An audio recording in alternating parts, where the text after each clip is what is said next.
Assalamualaikum warahmatullahi wabarakatuh. Hai guys, bertemu kembali bersama Ibu Alianti Mulyani dalam pembelajaran biologi. Sebelumnya, Ibu Alianti ingin menanyakan dulu, apakah kalian sudah memahami materi sebelumnya? Alhamdulillah, kalian sudah memahami materi sebelumnya. Begitu guys, kalian sudah siap untuk mengikuti pembelajaran hari ini. Guys, ada yang tahu kenapa sih kita bisa tumbuh tinggi? Dan kenapa juga ya ketika kita jatuh dan kaki kita terluka, maka lama-kelamaan luka itu akan kering dengan sendirinya. Kira-kira kenapa ya? Ada yang mau tahu? Ya, yuk ikutin pembelajaran biologi tentang pembelahan sel secara mitosis. Yuk kita ikut. Ada yang tahu mitosis itu apa? Ya, mitosis itu adalah pembelahan sel di dalam sel tubuh. Nah, mitosis itu tujuannya itu untuk meregenerasi luka dan pertumbuhan. Nah, pembelahan mitosis ini ada dua fase dalam prosesnya. Yang pertama itu ada interfase, yang kedua itu ada fase mitotik. Nah, fase mitotik itu dibagi menjadi 4. Yang pertama itu ada profase, yang kedua itu ada metafase, yang ketiga itu ada anafase, dan yang terakhir ada telofase. Dan ini skema mitosis.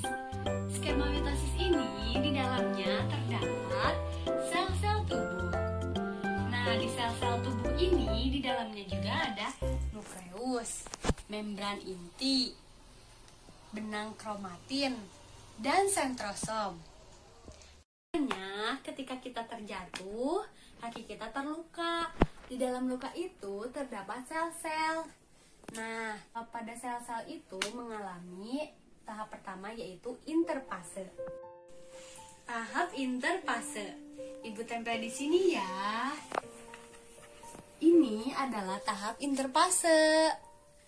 Guys, pada tahap interfase ini terjadi bahwa nukleus dan membran inti itu sangat terlihat jelas. Nah, kromosomnya itu belum terjadi, tetapi ada benang kromatin. Terus juga ada sentrosom. Nah, pada tahap interfase ini sel itu mulai membesar dan membelah. Kedua itu ada tahap profase. Nah, tahap profase ini, yang ini dan yang ini. Ibu simpan di sini ya. Nah, pada tahap profase itu, benang-benang kromatin tadi itu mulai menebal dan memendek menjadi kromatid. Dan kromatid itu akan membelah menjadi kromosom. Nah, pada sentrosomnya itu membelah menjadi dua. Yang disebut sentriol. Nah, selanjutnya itu pada sentriol itu terdapat benang-benang spindel. Jadi, pada tahap profase itu tidak terlihat nukleus dan membran intinya, sudah tidak ada. Bisa dilihat kan pada gambarnya, pada skemanya sudah tidak adanya nukleus dan membran inti sel. Selanjutnya ada fase metafase. Pada tahap metafase itu, ada yang tahu ciri metafase itu apa? Nah, betul, ciri metafase itu adalah kromosom yang tadi itu berjejer di bidang ekuator. Kenapa ya bisa gitu? Ya, karena kromosom itu nanti akan ditempelkan oleh benang spindel. Nah, kok bisa ya kayak gitu? Karena kromosom itu ada bagian yang dinamakan kinotokor. Nah, ini kinotokornya. Kinotokornya ini adalah tempat selnya benang spindel. Fase anafase. Nah, pada tahap anafase itu kromosom akan ditarik ke kutub yang berlawanan. Nah, kromosom yang sudah ditarik ini akan menjadi kromatid yang kembar. Dan yang terakhir ada fase telofase. Nah, pada fase telofase ini akan mengalami sitokinesis. Ada yang tahu sitokinesis itu apa? Ya, sitokinesis itu adalah pembelahan sitoplasma yang dimana sel induknya itu satu membelah menjadi 2 sel.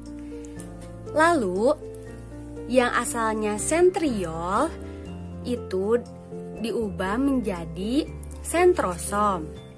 Nah, pada fase telofase ini, yang tadinya kromatid diubah menjadi benang kromatin. Dan pada fase telofase ini sudah muncul nukleus.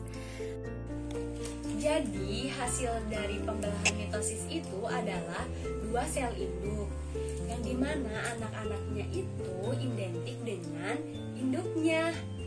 Karena anak dan induknya itu bersifat diploid atau 2M, atau juga masing-masing memiliki 46 kromosom.